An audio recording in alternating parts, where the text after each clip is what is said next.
Yo, what's up, guys? We're back for another breakdown and predictions video. This week we got UFC Vegas 104. It's going to be Marvin Vettori versus Roman Dolidze 2 in the main event. And I'm coming back for blood in this one, man. I feel like I got mugged last week. I got robbed. I mean, I thought Jordan Santos won. I thought Francis Marshall won. I feel like you could argue Josh Finn getting that finish in round 3. So I thought I had some good reads that got taken from me a little bit. But, we're going to right that wrong on this card. We're going to do well with the predictions. We're going to make some money on patreon.com/MPredictionGuru, so go check that out. I got a couple bets for Cage Warriors as well already up there. Going to have some more bets most likely. And, yeah, man, hit the like button on this video. Let's try to get 100 likes. We did well with the likes last week. Almost got to 100, so let's try to get to 100, man. You just got to click the button. Let's get that number there. Put a comment down below. Let's try to get the interaction up on this video. I'd really appreciate that. If you could just put a comment, you know, whatever it is, and just interact with the video, man. But let's get into this first fight of the night here. And to start off this card, we got a fight I'm actually looking forward to with Younessi Douben taking on Carly Judas. And Younessi Douben, in my book, had the knockout of the year for the Contender Series last year. You could argue that was the best knockout in Contender Series history. I mean, she completely comatose the girl with one punch and was a gigantic underdog. So, man, that was pretty cool to see.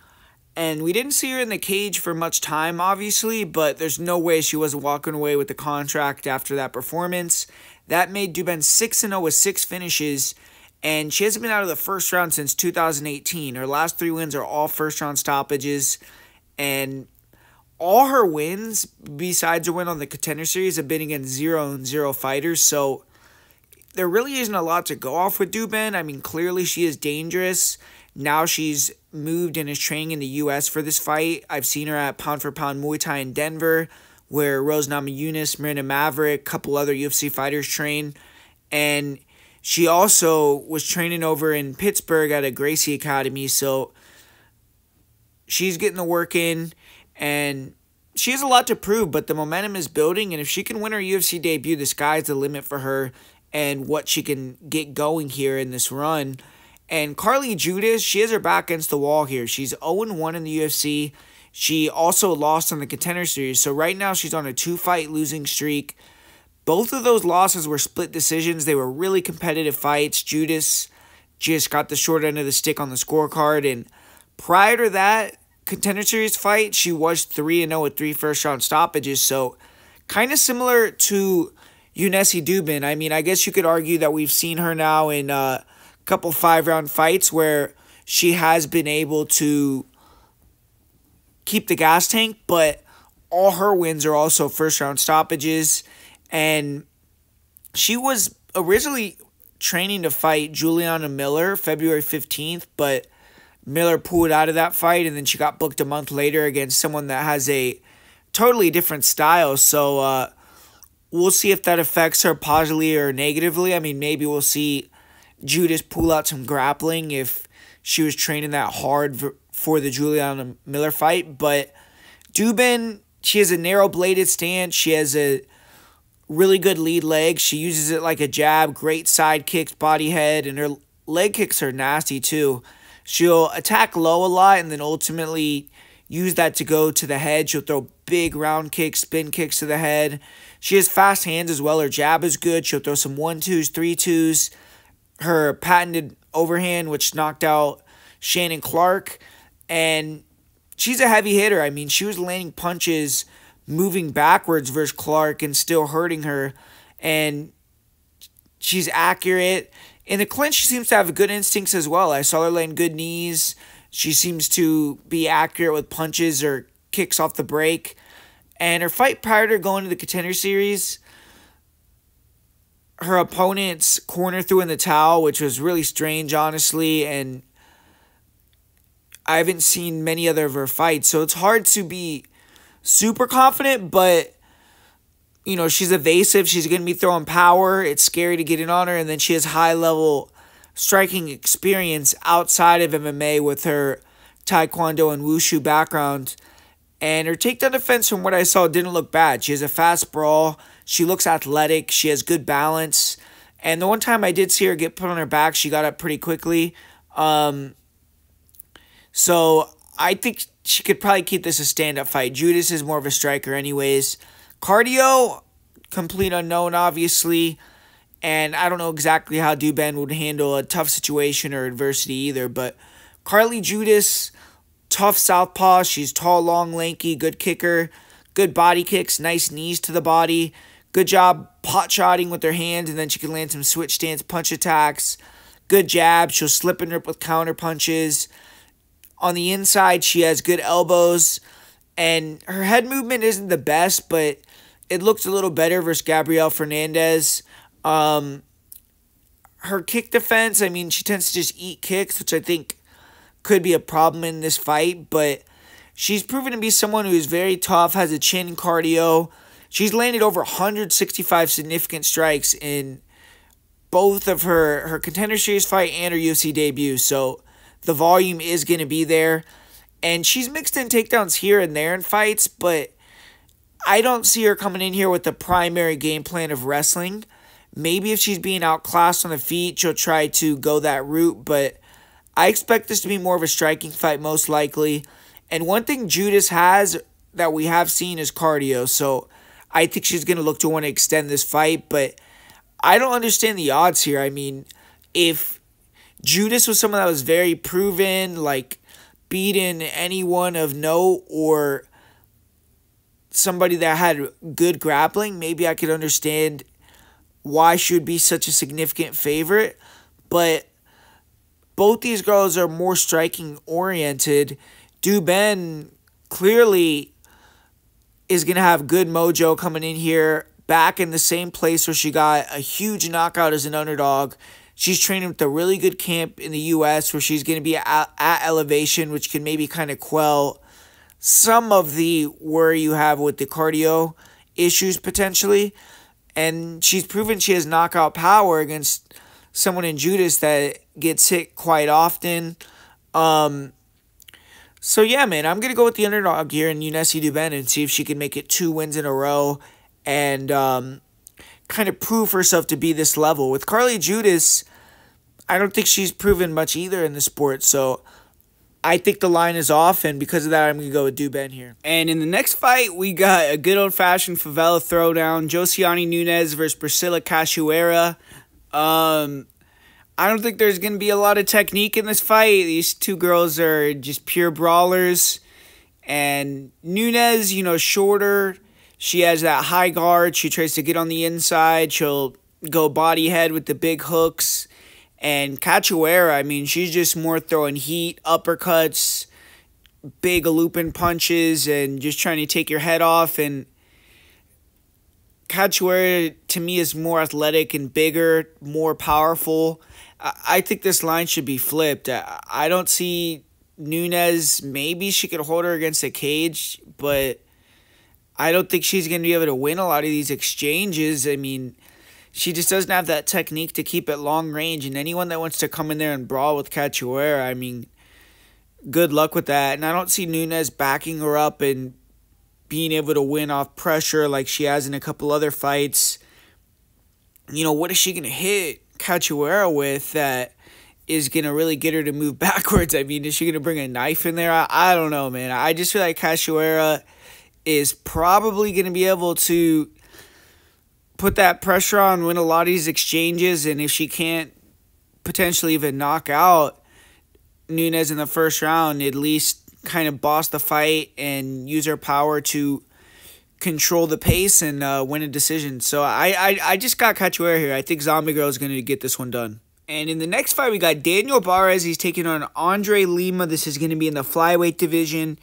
Two guys that are entertaining, pretty fun to watch. And Barez, the guy has good boxing, man. He has big power.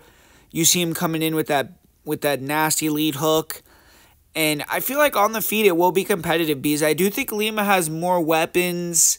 He is probably a little bit more technical, sharper. You know, nice kicks. He has probably better MMA striking, you know, but Barez could make it close because I think he's a little more aggressive and he's going to bring the power. The difference, I think, is going to be in Andre Lima mixing it up and being just the younger guy, a little bit more conditioned.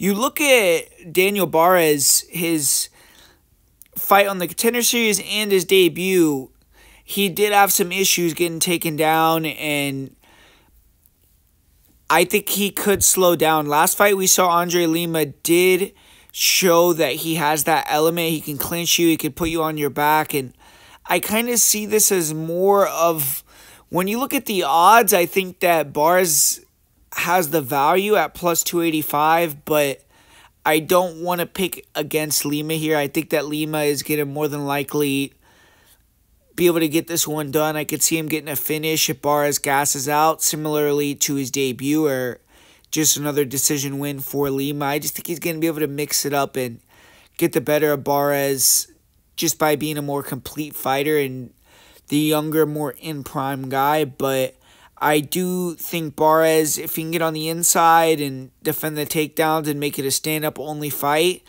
and he has the gas tank to throw power for at least 2 of the 3 rounds, I think he could make it very competitive, but I'm going to say Lima gets the win. And we got another women's fight on the card. This time it's Stephanie Luciano taking on Sam Hughes, and another fight where they're giving Sam Hughes a prospect that they feel potentially could move up quickly in the division, but they're probably not fully sold on. Just like with Victoria Dudakova, Sam Hughes was able to come away with the victory the last time in that situation, but she's up against it again here. I believe in every single one of her fights she's been the underdog, so very similar position for Sam Hughes. She is that prospect tester. She's someone that the UFC sees as solid, but not necessarily a ranked competitor, just someone that could kind of keep girls that aren't ready from the top to be in the top 15 from getting there. And Luciano, she's had the same opponent twice in a row with Talita Alencar, who is a pure grappler, and now she's getting a more well-rounded fighter. But I've went back and, seen a few of Stephanie's other fights, and she's fought multiple styles. She's fought mostly grapplers recently for sure, but she has fights where she's faced strikers and been able to mix it up and get takedowns, and her conditioning has looked good. She's shown toughness.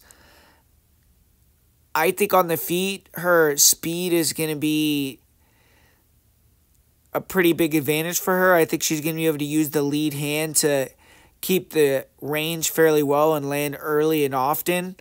And I could see her mixing it up and putting Hughes against the cage and controlling her for periods of times as well.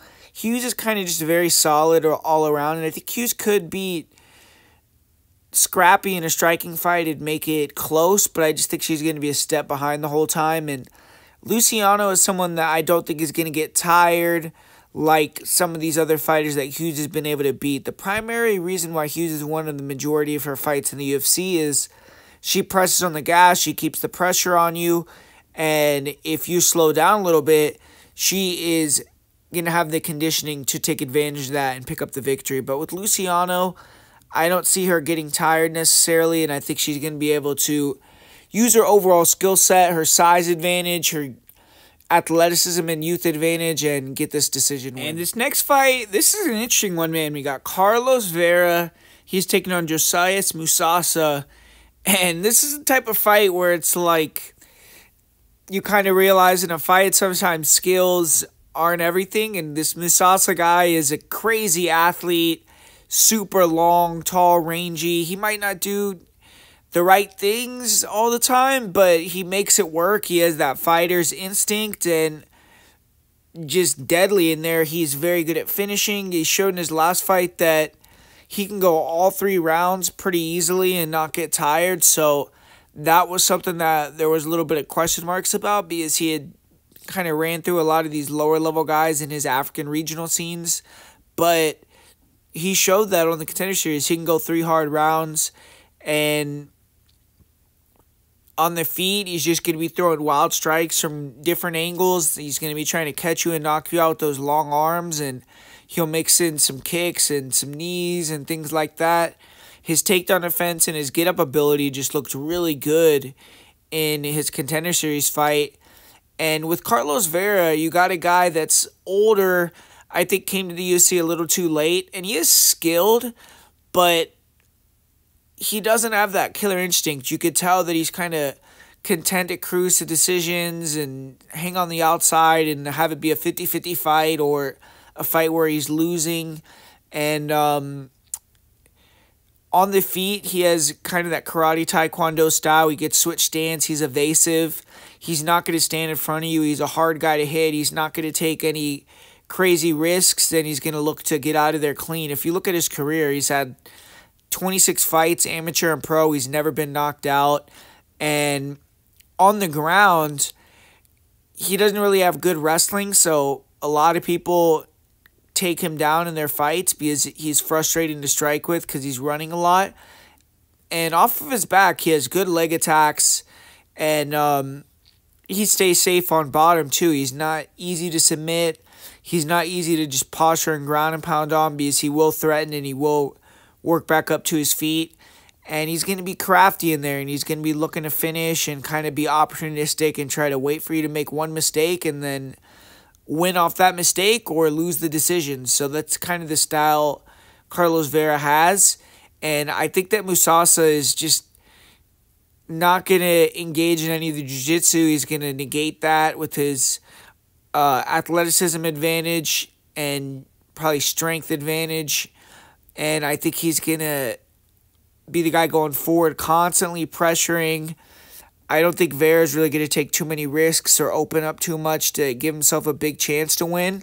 And I kind of think Musasa is either going to catch him with something and become the first guy to knock Vera out or win a decision here. I'm going to say it's a decision win for Musasa in this fight. This next one here, we got a kind of a weird matchup, man, with SuYoung You taking on AJ Cunningham.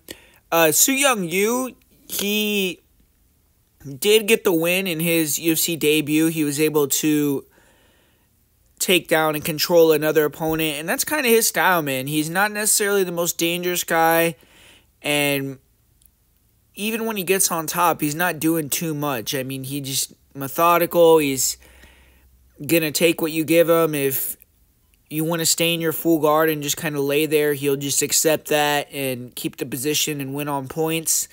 And his grappling offense looked okay, but I wouldn't say he's necessarily that dangerous as a submission guy. He doesn't really bring big, crazy ground and pound.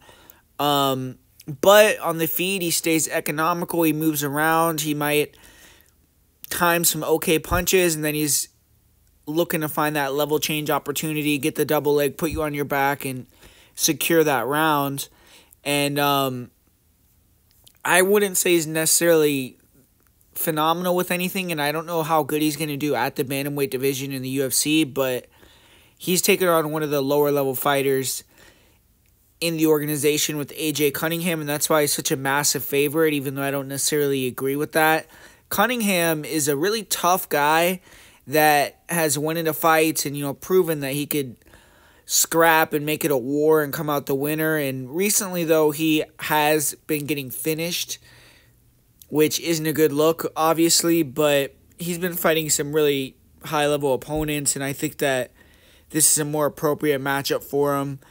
And he's coming down 2 weight classes, so obviously that's a gigantic change. I heard him say he was walking around at like 160, so it makes sense that he's going to come down to this weight, especially when he's fighting at 155 pounds previously. I saw, speaking of that, Fiziev say he walked around like 161, so I mean, he should move down as well. That would be really interesting to see him at featherweight. But back on this fight, AJ Cunningham, kind of a punching bag on the feet, but he brings that pressure and he's willing to get in a dogfight. He'll go to the body. I think he's kind of underrated with his skills, man. On the feet, he will slip and rip and pull counter you. He has good hand speed. He's going to be high volume. In brawls, he's dangerous because he could take a crazy shot in return, and he has no fear in there. He's been getting hurt to the body a little bit more recently, and he can get taken down, but his get-ups aren't terrible. And, he's trained a lot with Bryce Mitchell, and obviously he's going to get a really good grappling in whenever he's training with him. So I see this as a potentially winnable fight. It's just I can't really go out there and pick AJ Cunningham with his recent performances, cutting down 2 weight classes, not really knowing how that's going to do, or how that's going to make him look. And I think that he's probably going to win on points with the style that he has. But yeah, I think that AJ Cunningham honestly is an intriguing underdog. It's just I'm not ready to pull the trigger. And in the main event of the prelims, it's Waldo Cortes-Acosta taking on Ryan Spann, and he's going to be welcoming Spann to the heavyweight division. Spann's fought 13 fights in the UFC, all of them at 205, but he's always been a big light heavyweight. He's going to be an inch taller and longer here, and he did win his most recent fight. He actually won it in good fashion, too, in under 2 minutes, submitted OSP, but prior to that, he had lost 3 in a row, and it kind of seems like this move was imminent at some point. He was kind of inconsistent at lightweight. I believe he had complained about the weight cut in the past, so now a heavyweight, we'll see what he could do with the kind of lighter man skill, but Waldo Cortes-Acosta tried to make it 4 in a row for himself, but most recent performances for him have not been gaining him any fans. The fights have been kind of dreadful to watch, but he's been getting the most important thing, which is the W. And his most recent fight versus Vallejos to Spain, I mean, one of the worst fights of 2024, but got the win, grinded it out, showed a different element to his game in that one, and 5-1 in the UFC. So I think if he can win this fight, go 6-1, beat a guy that has been ranked at light heavyweight for a while now, I think that'll gain him some legitimacy. And he's a boxer. I mean, he darts around, he uses his speed, good lead hand offense, he works the jab, he'll work the lead hook, rear cross, body head, kind of just touches you. He'll mix in some leg kicks, some body kicks, and when Cortes-Acosta does try to throw power, I feel like he wings punches, gets really sloppy, really relies on volume, but his chin is held up so far. He's never really been super hurt badly in a fight that I've seen. He did get hit with some big punches versus Lima as well and was able to wear them pretty good. And he did struggle with leg kicks in that fight. And obviously that's something that he has to get better at, checking the kicks. But never been finished by TKO. And I mean, I don't see him grappling in this one. He did that in his last fight to get the win, but I think he has to avoid grappling here with Ryan Spann, who is dangerous with the submissions. And Spann, I mean, primarily a counter striker. He is flat-footed, upright. He'll throw some big punches and likes to feint and then try to land the big right hook or left hand. And he doesn't really have fast feet, but good hand speed. And he has to figure out how to get past the jab and just land that kill shot or find the takedown and get the submission. And he is a great grappler. I mean, his wrestling just, he doesn't use it or it isn't there. So in a lot of his fights, he has to wait for guys to try to grapple him or hurt them. But his guillotine is top notch. He got it again against OSP and he has 10 guillotine wins overall. So if you shoot in on him or he rocks you, he's looking to snatch that neck. But only 7 takedowns in 13 UFC fights, like I said. And there aren't very many fights where you look and you see a lot of control time from him. His fight with Guskov, which was recent, he did get a couple takedowns in the first round, and I feel like that should be the way he goes here, try to get the grappling going and submit Cortes-Acosta, but that is a risky strategy because I think if he can't get the first round submission, he could be in for a long night with looking to do that, but I'm going to go with Acosta by decision in a lackluster fight here, and yeah, that's kind of my prediction for that one. And up next here, I'm not going to spend a ton of time on this one because I think this is one of the easier fights to call on the card. I see this as kind of a setup fight for Vallejos here to continue his progression. He's a young guy. He came into the UFC, delivered a really nasty finish, and I think the UFC wants to get him another finish win here, you know, continue to add to that highlight reel, continue to give this kid confidence, and then slowly move him into tougher competition because Seung Choi, he's a guy that's been in the UFC for a long time now. He's a striker. He has good 1-2s and nice straight punches. You know, he's dangerous. We've seen him against top guys and, you know, have barn burners. With Alex Caceres, he almost finished him. He dropped him. He rocked him. Even had a pretty competitive, decent fight with Movsar Evloev where he was able to stand up a significant amount of times and land some shots on the feet. But his chin is gone, man, in my opinion. I don't think he has the best punch resistance anymore. He's taken a ton of damage. He's been knocked out in some of his recent fights. And Vallejos, I feel like he just hasn't beat everywhere. If he pressures him and uses his boxing on the inside, I think he's going to be able to land. And I just don't think Choi's going to be able to take the heat that Vallejos is throwing. And in the other direction, I mean, Choi maybe could have some moments on the feet, but I think Vallejos is going to be able to adjust and eventually land the shot that hurts Choi. I think he's more durable, and I don't think he is going to lose a stand-up fight. And with Choi, I don't see him being able to mix it up and win with the wrestling or grappling either. I think Vallejos has the advantage there also, so I just don't see a lot of chances for him to win, and I think that Vallejos is going to get the victory.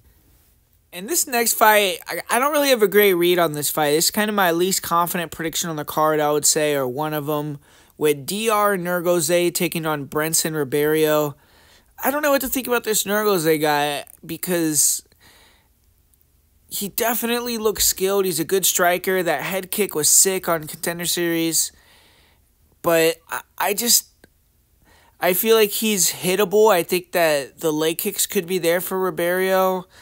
And I think Ribeiro could even potentially get the takedowns. But Ribeiro's been knocked out on more than one occasion. And I think his chin is definitely a little suspect. And he's low volume. I don't think he has the best fight IQ. So I just don't trust him.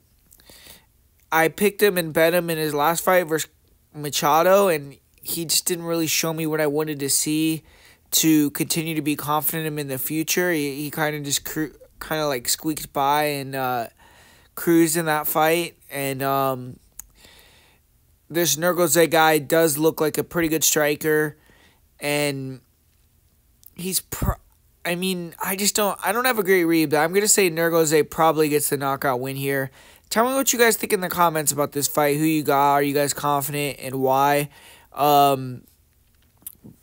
Yeah, like I said, I'm going to go with Nurgozhay. I'll say first round knockout, but don't have a great read on this fight. In this next fight, we got two grapplers here, Blackshear and Cody Gibson.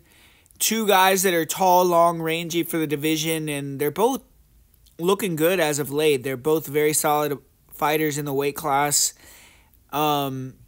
Cody Gibson, he's been using his wrestling and kind of dominating on top of the grappling, which I think that was a great adjustment for him because he came into the UFC, he was more striking, and then I believe that he realized he needs to go back to his roots, use that wrestling, and use his size to get the win in there because he's one of the bigger bantamweights in the division.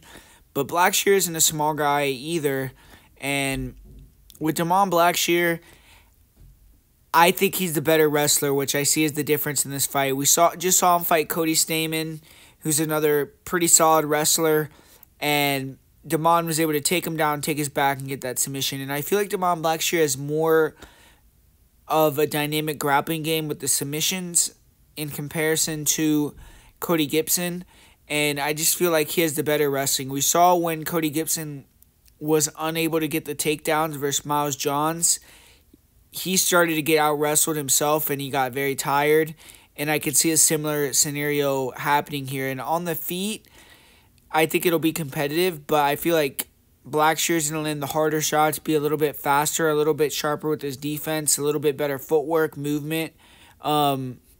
Gibson has good pressure, and he's good at kind of keeping that range, slipping the jab, and then coming with the straight punches or coming with the single leg. But I think he is a little basic, whereas with Blackshear, I think he can move lateral, side to side. I think he can implement a little bit more feints, maybe mix in some different weapons. And I think that he can defend the takedowns, maybe create some scrambles and use that to get on top, or push Gibson against the fence and use his wrestling offensively, hit some takedowns, and I see him winning this fight. So give me Blackshear here to get the victory. And this next fight, we got two vets. We got Alexander Hernandez versus Kurt Holobaugh. And Hernandez, he's a younger veteran. He's someone that is definitely a lot less wear on the tires in comparison to Kurt Holobaugh. But I think that he has to use wrestling to get this win here. And you look at the last time that he won a fight with wrestling, it was where he got even one takedown in a fight and won. It was the OAM fight in 2019. So it's been years since he's relied on that and got the victory. On the feet here, I just favor Kurt Holobaugh's pressure. I feel like Holobaugh, you know, he's underrated boxing. He uses the double jabs, nice double jab 2s, 1-2s. In the inside, you'll have nice dirty boxing. And I feel like Hernandez, unless he just puts him out punches, which is tough to do on a guy like Holobaugh, the guy's super durable, he's going to have to use the wrestling to at least hold him down 2 of the 3 rounds to negate the pressure and volume, because he doesn't want to be in the type of dogfight that Kurt is going to put him in. And he might be able to get a takedown in round 1 and hold him down, but I don't know if he's going to be able to do it in 2 of the 3 rounds or be able to last it, even if he does hold him down for the first 2 rounds. I just feel like Kurt Holobaugh is going to be a dog on the bone with the pressure. He's going to be in Hernandez's face. He might have to eat a couple heaters to, you know, get his game going, but I think he's going to be durable enough to not get knocked out. And I think that he's going to be pretty clearly the better fighter in the stand-up, just being more active, landing heavier, putting the pressure on, being the guy going forward. And I just don't think Hernandez is going to be able to rely on wrestling to get this victory. So I see Kurt Holobaugh either breaking and finishing Hernandez in the second round, which is going to be my prediction, or winning via decision. So I'm going to go with the underdog Kurt Holobaugh. And up next here, we got the co-main event, Chidi and Njokuani versus Elizeu Zaleski dos Santos.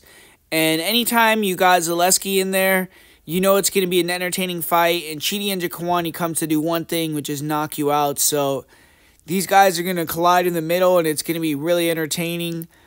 But I kind of only see it going one way, and I got to go with my guy, Zaleski. I mean, maybe Chidi could catch him and knock him out, cut him, and change the fight and be able to do something off that.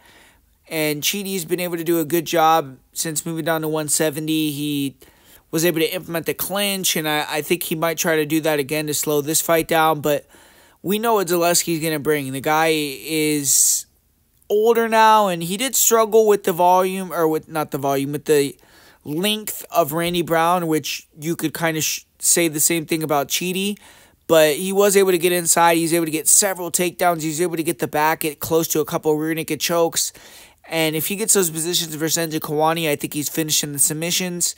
And I feel like Njokuani is not necessarily quite as slick and in his prime as Randy Brown is on the feet. I feel like he's a little more hittable, and we've seen Chidi and Njokuani when he gets hit. He's not necessarily the most durable guy. He's not like a complete glass cannon, but you can drop him and hurt him and get to him and finish him. And I believe he's been finished like 8 times. So definitely not the most durable guy in the world. And Zaleski, he is going to bring that durability. He's going to bring that pressure.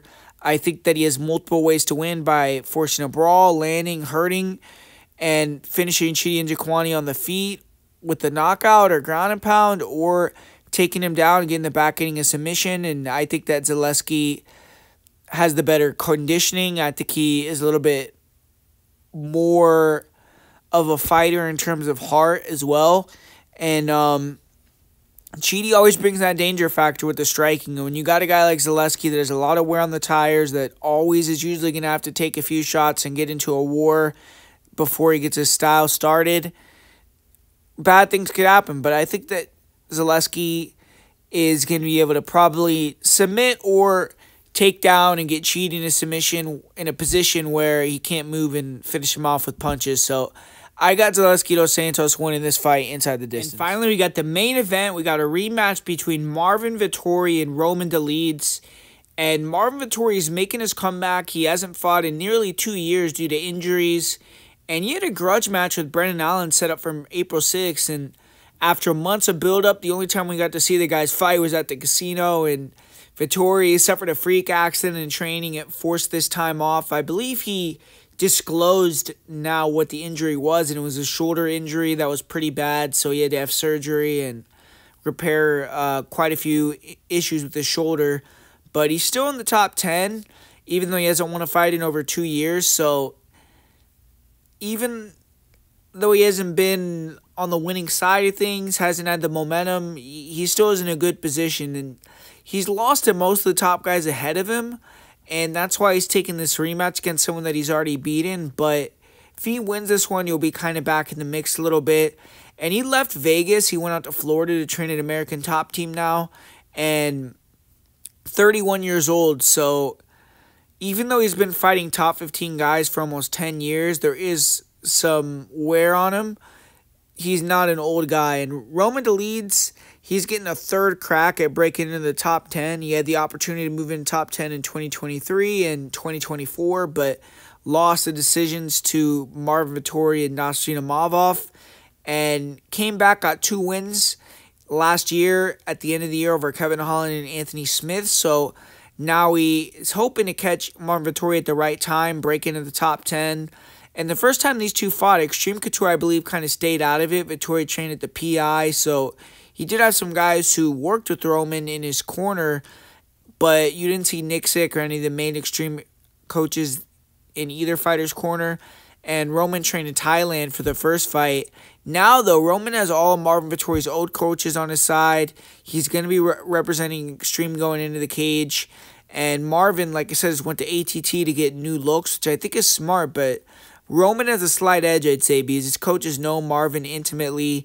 The first fight was in the UK, where Marvin had the crowd on his side, and it was just 3 rounds. This is going to be a different fight, and I see it being more entertaining than the first one. The first fight wasn't bad overall. It played out really close. The first round was a swing round. I thought round 2 went to Vettori, the third to Dolidze. Vettori was the cleaner, the faster fighter. He tried to stick and move the entire time. He was touching with the jab. He was landing some counter crosses. He stayed mobile. He pulled Dolidze into some nice punches. He wasn't really throwing with big intentions to hurt, though. And Dolidze was sitting down on all his punches. He was the only guy to rock the other fighter in the fight. And Dolidze was walking down Vettori. He had success landing the lead hook, and the overhands were there. When he connected, it was more impactful, and he got Vettori's attention with strikes a few times. This fight being in the smaller cage, I think, favors Dolidze, because Dolidze was backing him up, and he kind of struggled to keep Vettori on the fence, which in this fight, he might have more success doing that. And he just needs to be a little more active and cut the cage off, and I think he'll have a clear advantage on the feet if he does that. And Vettori comes with the same offense that he had previously. And there was zero wrestling or grappling in the first fight at all. There wasn't even any clinching against the fence, really. Vettori, you'd imagine, has a wrestling advantage and probably could get takedowns, but he didn't seem keen on testing the jiu-jitsu of Dolidze. And this fight, I don't really think he's going to look to mix it up and get takedowns either. Maybe he'll try to push him against the fence, but I think that's the extent of what he'll try to do with this wrestling. The third round of that fight, I felt like Dolidze picked it up and was clearly winning. So if this fight plays out the same, you'd imagine Dolidze wins. And I think Dolidze should try to mix in a takedown or two. I mean, we saw Jared Cannonier get a takedown on Marvin. So if he can get him near the fence and take him down, I think that could be something smart that Dolidze does here. But Marvin is going to try to use his counter check hooks, his rear crosses. I think he may look to push Roman against the fence. For Roman, the strategy is the same to me. Pressure, get Marvin backed up near the cage, throw in combination, throw heavy strikes. I would look to mix in more calf kicks and just be ready to work off the fence, not be stalled out if Marvin comes with more of a clinch game, and just be a little more active. And I think it's mainly about being in great shape for Dolidze. If he's ready to stay aggressive for 25 minutes, I think he wins. And I honestly felt like Roman Dolidze looked better in his last fight. I think he's getting a little bit more athletic, a little looser. I feel like he arguably won the first fight, and since then he's had the momentum advantage. The small cage favors him. I think 5 rounds, even though Marvin has had 6 5-round fights. He's been 5-round decisions. You'd think that his cardio is better over 5 rounds. I feel like Roman can control the pace of this matchup with this power. So he's expending much less energy. He's pressuring effectively, methodically coming forward. Marvin is having to move backwards almost nearly the entire fight. He's having to work off the cage in these exchanges, be elusive, and Roman is just having to back him up and throw hard punches in bursts, and I think that he's going to be able to maintain his gas tank, and neither of these guys are going to have issues with that, and there's not going to be a guy that is way tired than the other. And I just think Dolidze is going to be more impactful with the strikes and the feet. He's going to be the guy moving forward and being the aggressor, and if anyone has an advantage in the grappling, I think it's Dolidze. I think he could maybe get a takedown or two in this one. So I'm going to go with the underdog in Roman Dolidze to win a decision and win this fight. And Roman Dolidze is also going to be my play of the week for you guys. So I like Roman Dolidze here. So there you have it, guys. That's a full card breakdown and predictions for UFC Vegas 104. Hopefully you liked it. Hopefully you learned something from this video. Like I said at the top of the video, hit that like button. Put a comment down below. Let's try to get to 100 likes. Let's try to get 50 comments. Let's try to get as much interaction on this video as possible to get it out there for people. And, yeah, man, patreon.com/prediction-guru. Really appreciate anyone that goes and checks that out, signs up, and helps support the channel, gets access to bets and breakdowns for different promotions. And outside of that, man, for my play of the week, like I said, I am going to go with Roman Dolidze. And for my most confident pick, it'll be Kevin Vallejos. So thanks for watching, guys, and I'll see you guys soon. Thanks for always supporting the channel.